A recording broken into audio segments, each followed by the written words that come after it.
Hello बच्चों, last class में बेटा हमने बल्ब्स की पावर निकाली थी और हमने पाया था कि दोनों बल्ब्स की जो इफेक्टिव पावर है वो 2 वॉट तक हम आके रुक गए थे।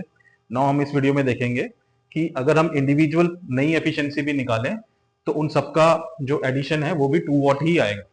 तो हमारे पास अगर मैं P1 डैश करता हूँ, जो न्यू पावर कंजम्पशन आएगी, तो वो हमारे पास होगी V1 डैश अपॉन में V1 डैश का स्क्वायर अपॉन में R1। V1 डैश क्या है बच्चों? V1 डैश हमारे पास 8 वोल्ट है, जो नई पावर हमारे पास इस बल्ब 1 के पास जा रही है, नई वोल्टेज जो है हमारे पास बल्ब 1 के पास जा रही है। और न्यू एफिशिएंसी अगर हमें बल्ब की निकालनी है 2 की, तो वो हमारे पास कितनी जा रही है? V2 डैश का स्क्वायर अपॉन में R2। तो V2 डैश बच्चों हमारे पास कितना है? 4 वोल्ट। तो हम क्या पाएंगे बेटा? न्यू पावर हमारे पास कितनी आएगी? V1 यानी 8 into 8, 8 into 8 upon R1। R1 हमारे पास बेटा कितना आ गया था? अगर हम R1 देखें तो R1 हमारे पास 48 ओम था और R2 हमारे पास 24 ओम था। ठीक है, तो हम यहाँ पे अगर 48 ओम कर दें तो 8 6 48, 2 3 6 एंड 2 4 8, तो हम क्या पाएंगे? 1.33 वॉट। तो ये हमारे पास पावर आ गई थी P1 की। और अगर हम देखें P2 डैश, तो हमारे पास ये कितना हो गया था? 4 इंटू 4 अपॉन में जो हमारे पास रेजिस्टेंस है वो है 24 ओम। 4 6 24, 2 2 4, 2 3 6, तो हमारे पास आ गया ये 0.66 के करीब आ गया। तो अगर हम दोनों नेट पावर्स को जोड़ें, क्योंकि पावर क्या होती है? Scalar quantity. Power is a scalar quantity. Power is a scalar quantity. तो अगर हम दोनों पावर्स को ऐड कर दें तो हमारे पास कितना होगा? 1.33 प्लस 0.66, तो हमारे पास ये 1.99 आएगा, जो लगभग लगभग 2 वॉट के ही बराबर हो जाएगी। तो चाहे आप इंडिविजुअल एफिशिएंसीज निकाल लीजिए, चाहे आप एक कंबाइंड फॉर्मूला लगा के भी आप नेट पावर निकाल सकते हैं। तो ये तो बच्चे हुआ हमारे पास क्या कि सीरीज में हमने देखा कि ओवरऑल एफिशिएंसी बल्ब की गिर गई। वोल्टेज जो थी वो स्पेसिफिक वोल्टेज नहीं जा रही थी। तो 3 वॉट 12 वोल्ट पावर रेटिंग का बल्ब है, उसको 12 वोल्ट की आवश्यकता थी, पर जा उसके पास 8 वोल्ट ही रहा था। इस वजह से बल्ब 1 भी डिम जल रहा था। बल्ब 2 के पास 12 वोल्ट जानी चाहिए थी, तब ये 6 वॉट की पावर दिखाता, एफिशिएंसी दिखाता, पर जा सिर्फ 4 वोल्ट ही रही है। तो हमने क्या पाया? दोनों ही डिम जल रहे हैं, बट जिसका बल्ब का पावर कम था उसका रेजिस्टेंस ज्यादा था, वो सीरीज में ज्यादा वोल्टेज खाएगा, इस वजह से वो ज्यादा ब्राइट जलेगा। नौ बच्चों, अब हम इन्हीं दोनों बल्ब्स को कनेक्ट कर देते हैं। हम इन्हीं दोनों बल्ब्स को पैरेलल में कनेक्ट करते हैं, तो देखो बच्चों क्या निकल कर आता है रिजल्ट।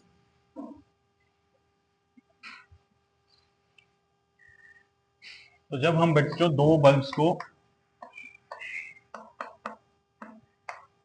बल्ब 1 और बल्ब 2 को,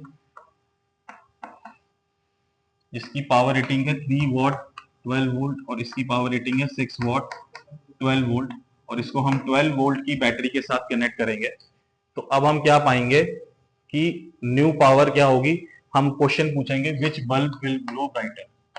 विच बल्ब विल ग्लो ब्राइटर? कौन सा बल्ब ज्यादा ब्राइट जलेगा? सिर्फ एक छोटा सा प्रश्न पूछा जाएगा आपसे कि कौन सा बल्ब ज्यादा ब्राइट जलेगा, पर इसके पीछे पूरी की पूरी जो है थ्योरी शामिल है, उसकी अंडरस्टैंडिंग बहुत जरूरी है। तो हम देखेंगे बच्चों कि वही चीज हम करते हैं, पहले हम पावर रेटिंग का इस्तेमाल करके बल्ब का रेजिस्टेंस निकाल लेते हैं। R1 इज इक्वल टू हो जाएगा, जैसे हम फॉर्मूला जानते हैं पावर रेटिंग का, बल्ब 1 की, बल्ब 1 एंड बल्ब 2। तो P1 हमारे पास होगा V1 स्क्वायर। अब V तो दोनों के पास सेम जाएगा, इस A पॉइंट और B पॉइंट के बीच में दोनों के पास सेम वोल्टेज जाएगी 12 वोल्ट की। इस बल्ब के पास भी सेम 12 वोल्ट जाएगा, क्योंकि हम जानते हैं कि in parallel voltage remain same but current divide. Current हमारे पास डिवाइड होगा at the junction A junction में करंट डिवाइड होगा। तो I1 करंट बल्ब 1 के पास जाएगा, I2 करंट बल्ब 2 के पास जाएगा। तो पावर रेटिंग का इस्तेमाल करके बच्चों हम क्या करेंगे? रेजिस्टेंस फाइंड आउट कर सकते हैं। तो हम बच्चों V जो हमारे पास जा रहा है वो 12 वोल्ट जा रहा है बल्ब 1 के पास और उसकी पावर है 3 वोल्ट। तो अगेन आपको रेजिस्टेंस कितना मिल जाएगा 48 ओम का। सेम चीज अगर हम P2 बल्ब देखें, वोल्टेज तो सेम ही जा रही है, तो R2 अगर हम निकालने की कोशिश करें तो हमारे पास क्या आएगा बच्चों 12 इंटू 12 अपॉन नेक्स्ट पावर हमारे पास 6 वॉट, तो मेरे पास 24 ओम का रेजिस्टेंस आएगा R2। तो इस कॉन्फ़िगरेशन को बल्ब्स की हम इस तरह से डिनोट कर सकते हैं 48 ohm and 24 ohm connected to a battery of 12 volt. तो अगर मैं पैरेलल में रेजिस्टेंस निकालूं तो 1/R1 प्लस 1/R2 होता है, तो हमारे पास 1/48 प्लस 1/24। एलसीएम अगर हम निकालें तो 48 हो जाएगा, 48 को डिवाइड करेंगे 48 से 1 आंसर आएगा, 24 को 48 से डिवाइड करेंगे 2, 1 से मल्टीप्लाई होगा। तो हम बच्चों अगर डिवाइड करें तो 1/16, तो अगर मैं इस फ्रैक्शन को उल्टा कर दूं बच्चों तो रेजिस्टेंस मेरे पास आ जाएगा 16 ओम। तो आप देख सकते हैं कि पहले जो केस हमने करा था सीरीज में 72 ओम का रेजिस्टेंस आ गया था, दोनों रेजिस्टेंस सीरीज में ऐड हो गए थे 48 ओम और 24 ओम। तो एडिशन होने से हमारे पास करंट का वैल्यू बिल्कुल डिक्रीज हो गया था, जबकि पैरेलल में बच्चों हमारे पास क्या होगा कि ओवरऑल रेजिस्टेंस डिक्रीज हो गया। तो सीरीज में रेजिस्टेंस बढ़ने की वजह से करंट की मात्रा कम हो जाती है और पैरेलल में रेजिस्टेंस ड्रास्टिकली डिक्रीज होने की वजह से करंट की मात्रा बढ़ जाती है। तो इस तरह से भी बच्चों आप रेजिस्टेंस निकाल सकते हो। नेक्स्ट टास्क होगा कि हमारे पास करंट कितना जाएगा। तो करंट बच्चों यहां से आई करंट है, तो अगर मैं टोटल करंट की कैलकुलेशन करूं तो I is equal to V upon R parallel. V हमने 12 वोल्ट का लगा रखा है और 16 ओम का हमारे पास रेजिस्टेंस आ रहा है, 4 3 12 4 16, तो हमारे पास 3/4 एम्पियर का टोटल करंट आ रहा है। अब हम देखेंगे कि I1 करंट और I2 करंट कितना है। तो I1 करंट होगा V अपॉन R1। तो आप देख सकते हैं V हमारे पास 12 वोल्ट ही जाना है और जो करंट जो था हमारे पास, जो रेजिस्टेंस था फर्स्ट बल्ब का रेजिस्टेंस था 48 ओम का और सेकंड बल्ब का रेजिस्टेंस था बच्चों 24 ओम का। सेकंड बल्ब का रेजिस्टेंस था 24 ओम का रेजिस्टेंस था। तो इसमें मैं रख दूंगा 48 ओम। तो आप देख सकते हैं 1/4 एम्पियर करंट जा रहा है और I2 करंट मेरे पास कितना जाएगा V अपॉन में R2। तो V 12 वोल्ट है और R2 रेजिस्टेंस हमारे पास 24 है, तो 1/2 एम्पियर का करंट जा रहा है। तो दिस इज योर 0.25 एम्पियर और दूसरा मेरे पास 0.5 एम्पियर। तो आप देख सकते हो कि जिस बल्ब का रेजिस्टेंस कम है उसके पास पैरेलल में करंट ज्यादा जा रहा है। तो कम रेजिस्टेंस वाला बल्ब 2 है, इसकी पावर ज्यादा होगी और हम जानते हैं पावर ज्यादा है तो रेजिस्टेंस कम होगा। पावर ज्यादा होने की वजह से रेजिस्टेंस कम है और हम जानते हैं पैरेलल सर्किट में जो है करंट पिया जाता है और जो बल्ब का रेजिस्टेंस कम होगा वो ज्यादा करंट पिएगा, इसलिए ब्राइट जलेगा। तो हाई वोल्टेज वाला bulb will drink more current from a parallel combination. तो हम बोलेंगे बल्ब 2 विल ड्रॉ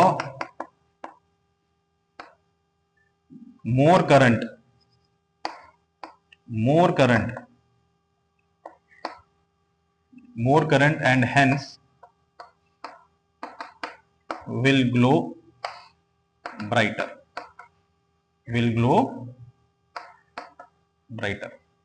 तो आपने पाया क्या कि कम रेजिस्टेंस वाला डिवाइस ज्यादा करंट पीता है।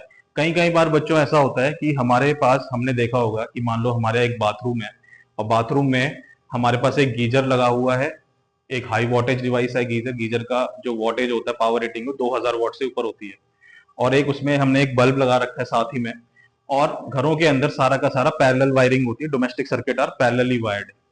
तो हम पाते क्या है कि जैसे ही हम बटन ऑन करते हैं दोनों का, बल्ब भी ऑन कर देते हैं साइमल्टेनियसली, गीजर भी ऑन कर देते हैं, तो बल्ब थोड़ी देर के लिए डिम हो जाता है। उसका कारण ये है बल्ब के डिम होने का, क्योंकि जो आपका हाई पावर डिवाइस गीजर है, तो गीजर क्या करेगा, उसका रेजिस्टेंस कम होगा। हमने अभी देखा कि जितना ज्यादा पावर होगा उतना रेजिस्टेंस कम होगा, और क्योंकि सर्किट पैरेलली कनेक्टेड है तो लो रेजिस्टेंस जो है ज्यादा करंट पी लेगा। तो इस वजह से ज्यादा मैक्सिमम करंट किसके पास चला जाता है, गीजर के पास चला जाएगा, और बल्ब के पास थोड़ा ही करंट जाने की वजह से वो थोड़ी देर के लिए डिम हो जाएगा, पर पीछे से जो सप्लाई से मेन वोल्टेज आ रही है थोड़ा टाइम लेगा एडजस्ट होने में, और फिर एक कांस्टेंट करंट फिर मेंटेन हो जाएगा। पर थोड़ी देर के लिए, कुछ फ्रैक्शन ऑफ सेकंड्स के लिए आपका बल्ब डिम हो जाएगा, because high voltage device will drink more power in a parallel combination. बच्चों, हमने पूरा रेजिस्टेंस निकाला और फिर करंट निकाला।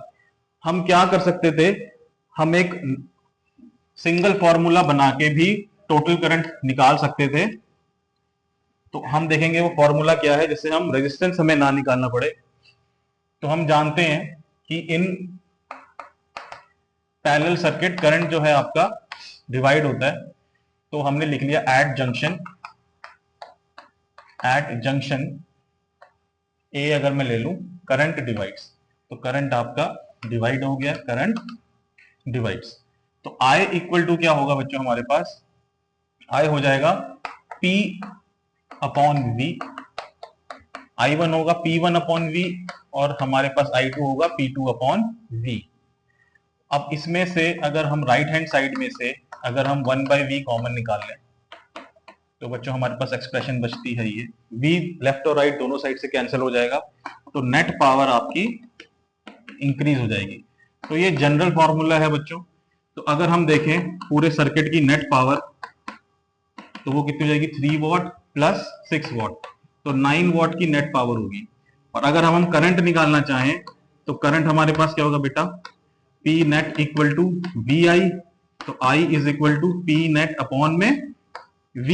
तो P नेट हमारे पास 9 वॉट है और वोल्टेज हमारे पास 12 वोल्ट है। तो हम पाएंगे बच्चों कि फिर दोबारा हमारे पास 3/4 एम्पियर करंट आ जाएगा। तो इसमें हमारे पास क्या हुआ, इस प्रोसेस को फॉलो करने पे हमें रेजिस्टेंस नहीं निकालना पड़ा। और इसी तरीके से आप I1 I2 करंट भी निकाल सकते हो बच्चों। तो I1 करंट अगर हमें निकालना हो तो V अपॉन P1 कर सकते हैं।